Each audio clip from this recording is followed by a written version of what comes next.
दादा तुमच्या सत्तेमधले जे मंत्री आहेत नितेश राणे यांच्यावर काल वारिस पठाण बोलताना असं म्हणाले की ते जर 2 पायाने नगरला आले तर स्ट्रेचरवर ते जातील. एक प्रकारे जातीय तेढ निर्माण नाही पटत तुम्हाला? नाही पण दादा हे मंत्री अशा प्रकारची भाषा करता योग्य आहे का? कुणी कायदा हातात घेण्याची भाषा करू नये. सगळ्यांच्या दृष्टीनं कायदा आणि संविधान आपलं श्रेष्ठ आहे.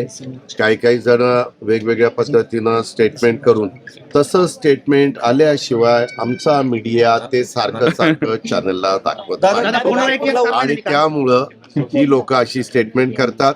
त्याला माझी तुम्हालाही विनंती आहे जे अशा पद्धतीनं स्टेटमेंट करतील त्याला तुम्ही जसं काही अतिशय इरसाल एखादी शिवी हसडली की दाखवत नाही पुल्या मारता तशा पद्धतीनं हे जर तुम्ही केलं तर आपल्याला या महाराष्ट्रात शिवशाहू फुले आंबेडकरांच्या महाराष्ट्रामध्ये लोक असलं बोलायचं सोडून देतील.